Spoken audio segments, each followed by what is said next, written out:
Walnut Grave. Écrit et lu par Romain Pachuro. Une nuit bien trop longue.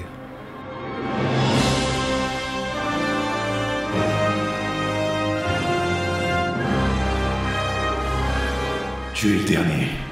C'est toi le dernier flic intègre de cette ville.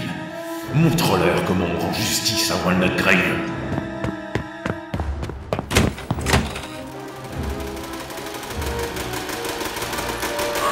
Pour Gardner.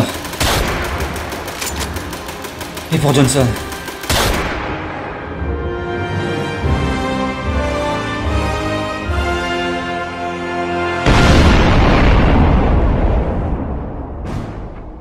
Martin!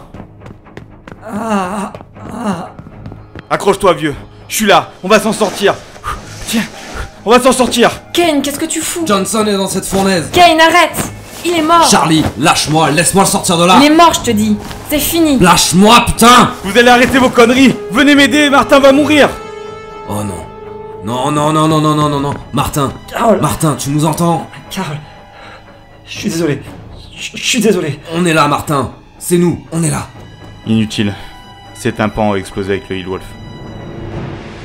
On peut pas rester ici. Les autres vont revenir. Tu veux qu'on l'abandonne? Jerry.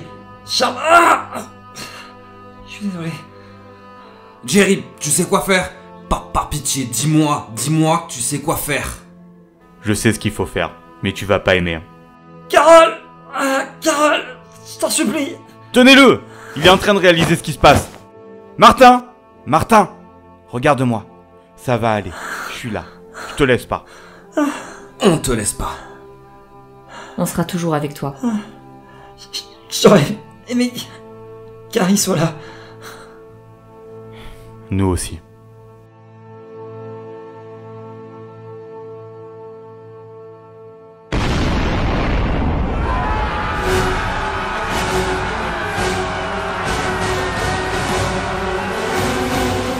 Il ne fallut pas longtemps à la racaille de Robin pour repartir à l'assaut. Tous souriaient en allant à la guerre. Jerry le remarqua quand la 4e vague émergea dans la rue. Derrière lui, Kane et Charlène préférèrent s'abriter pour tirer de loin.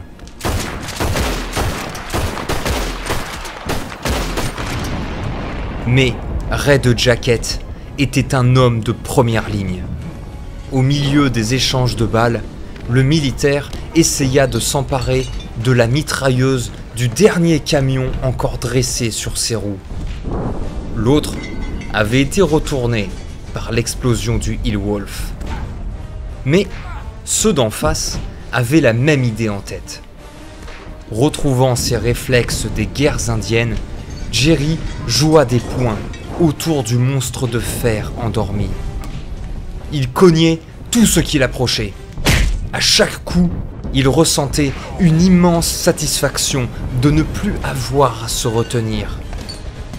Le jeu avait changé par rapport à la bataille de décembre. Désormais, il pouvait tuer. Mais, malgré l'excitation, il savait que les Minutemen étaient dispersés. Ce n'était pas une simple bande de malfrats qu'ils affrontaient cette fois. Certains de ses partenaires de Rix usaient de méthodes trop poussées pour des mafieux. William Stone avait dû creuser bien profond pour ramener ces démons des enfers. Des épaves de l'armée. Voilà qui Jerry affrontait ce soir. Une main gantée frappa le visage de Jerry. Un coup direct et l'ennemi gisait au sol. Le militaire aurait aimé profiter de l'occasion pour le rouer jusqu'à la mort, mais un autre acolyte se posta devant lui, avant de finir par terre à son tour. Jerry maîtrisait la situation. Les tireurs ennemis avaient trop à faire avec Kane et Charlène pour se soucier de lui. Le poing de Jerry fracassa une énième mâchoire. avant de briser les côtes d'un autre criminel. À chaque coup, il s'évertuait à ajouter une dose supplémentaire de force en hommage à Martin Bester, le justicier au costume vert. Tout en poursuivant sa danse de mort, Jerry entendit d'autres explosions. La folie de Robin se poursuivait et les cendres rouges continuaient de tomber du ciel.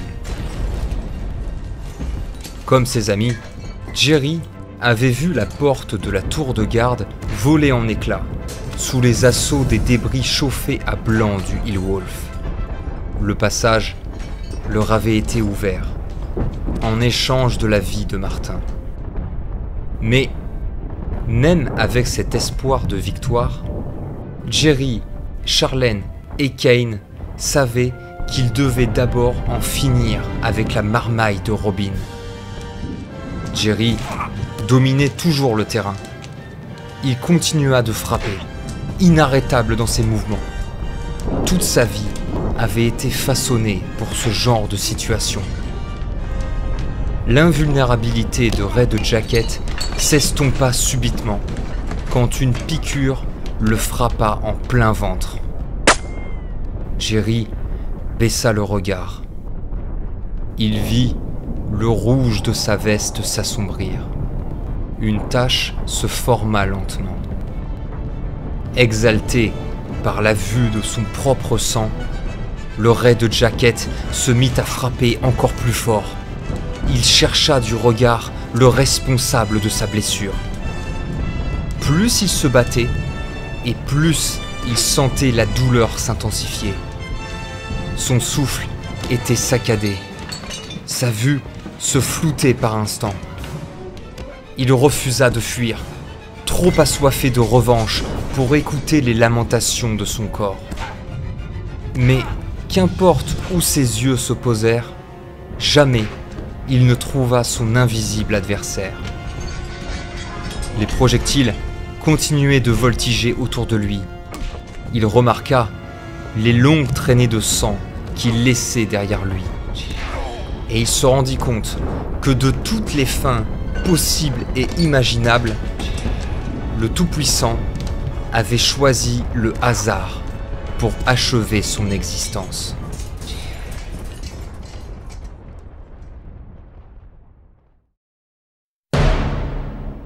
Jerry avait été touché.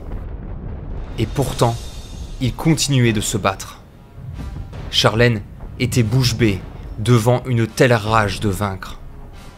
De son côté, la trappeuse s'était réfugiée derrière la charrette que Jerry avait retournée plus tôt. Un abri qui avait résisté à la folie des mitrailleuses de l'ennemi.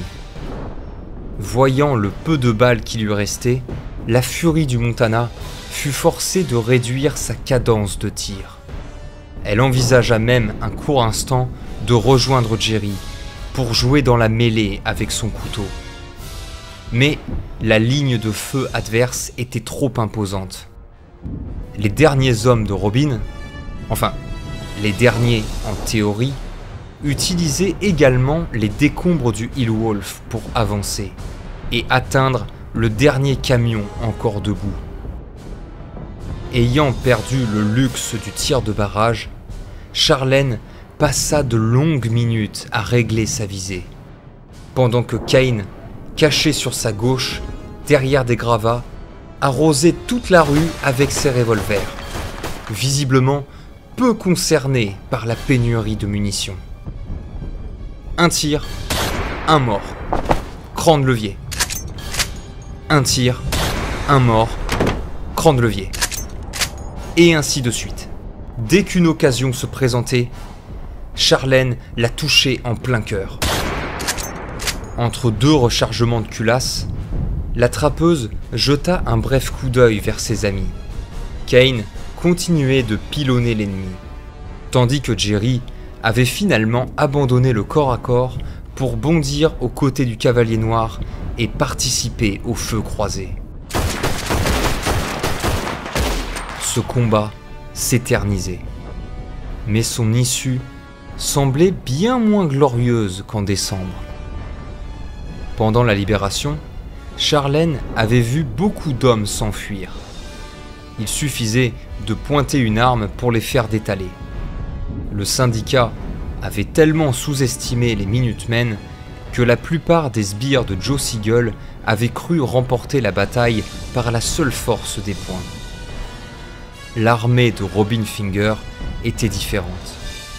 Elle était venue pour tuer, pour les tuer. Mais quelques pistolets ne pourraient les stopper. Martin était mort en les sauvant, ce qui justifiait davantage la raison de leur lutte. Au loin, d'autres explosions retentirent. Combien encore devrait se produire? Repoussant ces interrogations pour plus tard, Charlène releva une nouvelle fois la tête. Elle visa un petit malin qui avait repéré une brèche derrière le camion renversé. La trappeuse jaugea la distance. Elle pointa son arme et attendit le bon moment pour abattre sa nouvelle cible.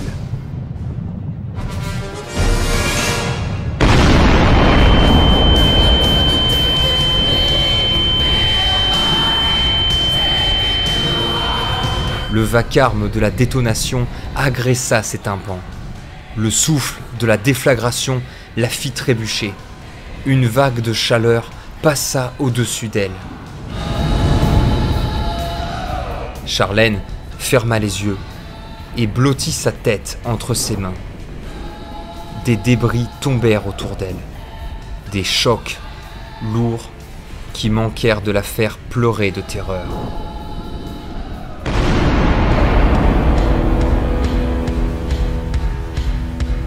Quand elle rouvrit les yeux, elle contempla les restes du bureau adjacent à la tour de garde. Un tas de planches et de briques d'où s'échappaient des flammes qui s'élevaient dans le ciel.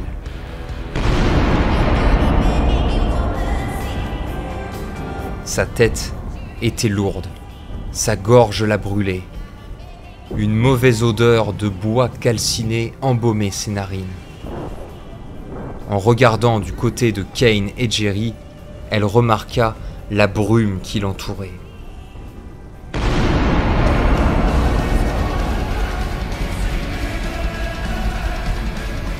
Songeant d'abord au mauvais coup qu'elle avait pris en tombant, Charlène rejoignit son abri derrière la charrette et attrapa sa carabine. Elle repartit pour enrichir son tableau de chasse, tandis que le brouillard s'épaississait autour d'elle. Agacée par sa propre faiblesse, Charlène s'accroupit pour récupérer ses forces.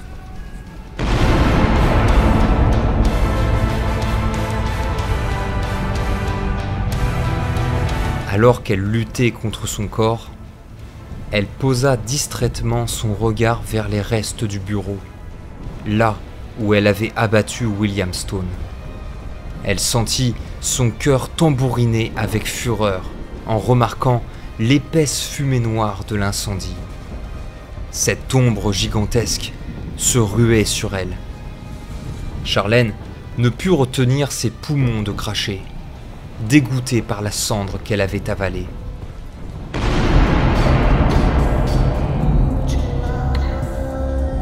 Oubliant toute forme de sécurité, la trappeuse se dressa aussitôt.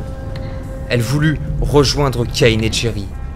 Elle les voyait de l'autre côté de la rue, à quelques yards à peine, à l'abri de ce maudit brouillard qui lui dévorait les entrailles. Un cliquetis sur sa droite lui fit tourner la tête. Malgré la brume, elle remarqua le petit malin de tout à l'heure qui trônait au sommet du cuirassé. Le sbire de Robin, le dernier peut-être, avait profité de la pagaille pour gravir les plaques d'acier du camion et empoigner l'affreuse mitrailleuse à son sommet. Quand les premières salves fusèrent, Charlène était déjà au sol. La pluie de plomb repartit de plus belle. Tout en réfléchissant à la manière la moins douloureuse pour s'en sortir, la furie du Montana laissa la fumée envahir son corps.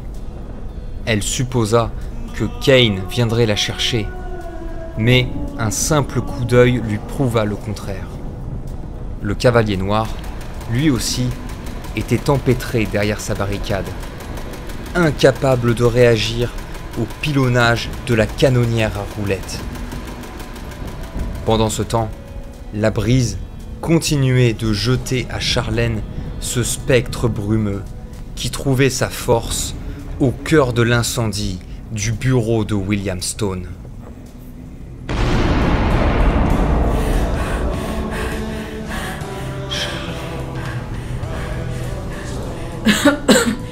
Jusqu'au bout, Stone.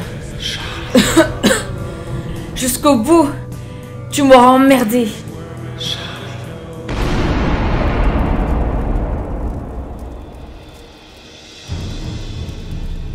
Une minute s'écoula lentement.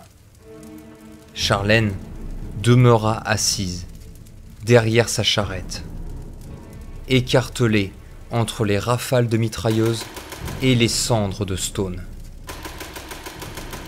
Pendant qu'elle luttait contre les vapeurs des flammes, la trappeuse discerna un rythme assez mécanique dans le mouvement de tir de son ennemi. Par intervalles, ce dernier la délaissait quelques instants pour se concentrer sur Kane. Sa carabine bien en main, Charlène en vint à envisager une ultime sortie. Elle cogita longuement. Plus elle perdit du temps à réfléchir, et plus elle sentit sa concentration s'estomper sous l'effet des vapeurs de l'incendie. Même le vent la poussait dans une direction particulière. Elle regarda Kane une dernière fois. Charlène prit une grande inspiration. Elle se mit en position, ses doigts agités battaient la mesure de la partition lugubre de la mitrailleuse. Elle attendit. Elle attendit encore. Elle arma sa carabine. Elle se leva. En une seconde, sa mire était braquée sur son adversaire. Le dernier, espérait-elle. Son doigt appuya sur la détente. Et le coup partit avant que sa cible n'ait le temps de réagir. Le criminel resta debout. La vision de Charlène se brouilla encore plus. Ses mains, tremblantes, faisaient bouger son canon.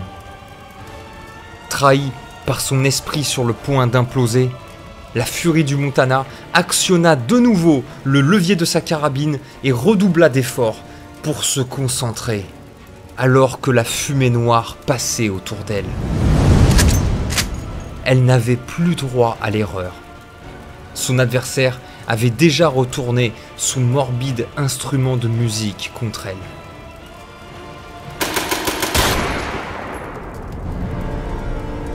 Le tireur s'écroula.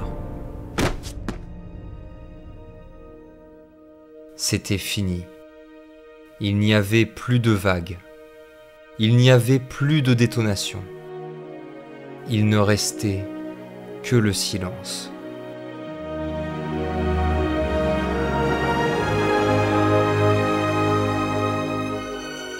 À bout de force, son propre sang recouvrant sa veste, Charlène tomba par terre. Charlène, nom de Dieu! Kane. Ça va aller, Charlène, je suis là. Je vais juste te tirer. Accroche-toi, je t'en supplie.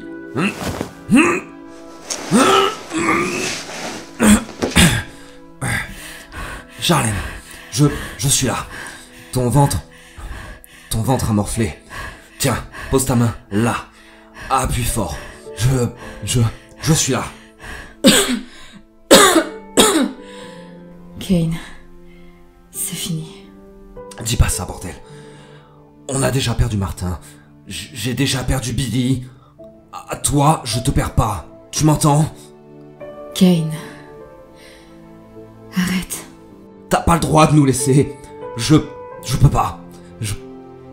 Pas sans vous tous. Pas sans toi. Kane. Ça va aller. C'est pas grave. C'est mieux comme ça.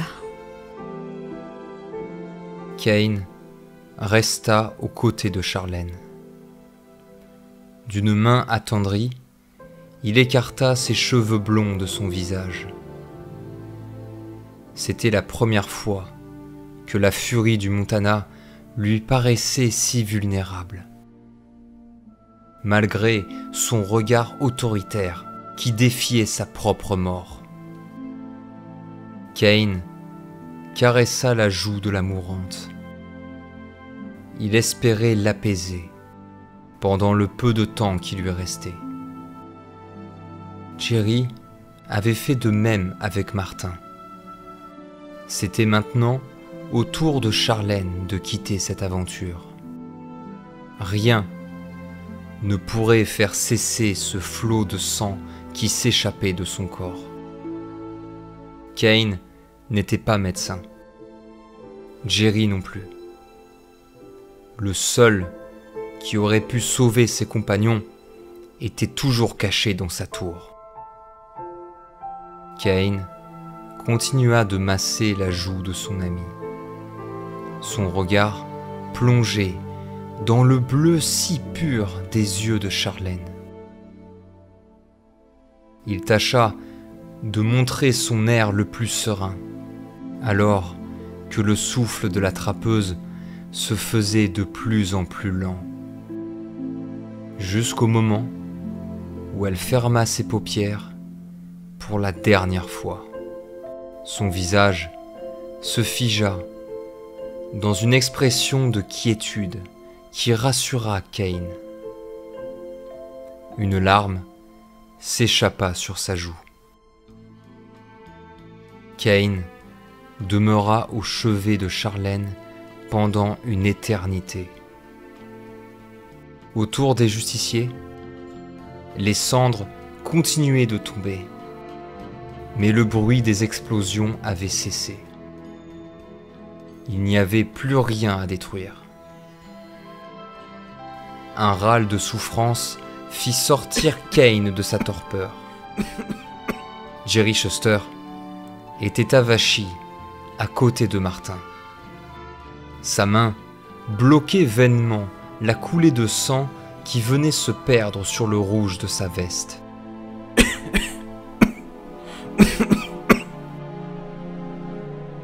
Elle n'était pas faite pour cette époque. Parce qu'il y a de bonnes époques pour mourir. Non, mais il y en a de meilleures pour vivre. Elle serait née 50 ans ou 100 ans plus tard. Peut-être le monde l'aurait écouté. Mais pas le monde d'aujourd'hui. On n'est pas assez civilisé pour ça. J'aurais pu la sauver. Billy, j'aurais pu la sauver. Elle était perdue quand elle est venue me voir. Et moi, j'ai préféré me tirer pour trouver Schwartz. Si j'étais resté avec elle, j'aurais pu l'empêcher de... Kane ne parvint pas à finir sa phrase. La mort de Charlène lui apparaissait comme un miroir de sa bien-aimée. Pourquoi on fait ça? Pourquoi quand le moindre problème survient, c'est toujours par les armes que vient la solution? Parce qu'on est les fils de l'indépendance. On a la guerre dans le sang. Notre histoire s'est façonnée sur les cadavres des enfants de centaines de cultures. Un constat qui se répète pour toutes les nations de ce monde. Peut-être. Je connais pas assez les autres nations de ce monde pour avoir un avis pertinent. Mais j'ai assez vu la guerre de près pour savoir que quoi qu'il advienne, ça sera toujours notre solution finale. Nous sommes nés dans la guerre. Nous avons grandi dans la guerre. Nous mourrons dans la guerre. Et même quand on s'est retrouvés sans ennemis à combattre, on a utilisé cette connerie d'esclavage comme prétexte pour nous entretuer. Et tu verras, quand l'Europe repartira dans une énième guerre continentale, tu pourras être sûr qu'on attendra bien gentiment que le vainqueur soit désigné pour venir participer au carnage. Le cavalier noir leva les yeux vers le ciel. La densité de la fumée ne laissait passer que de timides éclats des étoiles. Qu'est-ce que tu comptes faire maintenant? Je sais pas encore. Rentrer dans la tour, tuer Robin et sortir rejoindre Bill me paraît être un bon début de plan. Je suis vraiment désolé. Tu sais que si je pouvais faire quoi que ce soit, je... Comme l'a dit Charlène. C'est pas grave. Au moins je serai mort l'arme à la main. Ça fera une belle histoire à raconter dans les annales de l'armée. Mais quoi que tu fasses là-haut, sache que je serai devant les portes en bas. Alors arrange-toi pour que Robin descende me rejoindre. Parce qu'il est hors de question que je laisse au diable le doux plaisir de faire souffrir tout seul cette ordure jusqu'à la fin des temps. Tu me garderas une place? Aux premières loges. À bientôt, Kane Miller. Le cavalier noir sourit à son ami jusqu'à la fin. Au milieu des cendres de Walnut Grave, Kane resta assis. Il reprenait son souffle pendant que ses amis prenaient leur ultime repos. Martin, le corps brûlé, était étendu sur sa droite. Charlène, l'air toujours serein, semblait somnoler sur sa gauche. Et face à lui, Jerry était parti affronter l'au-delà avec le sourire. Le directeur ressentit une certaine fierté d'avoir lutté aux côtés de ce groupe si unique. Et en tournant sa tête vers la tour de garde, il remarqua une forme lugubre qui l'épiait depuis la baie vitrée au sommet.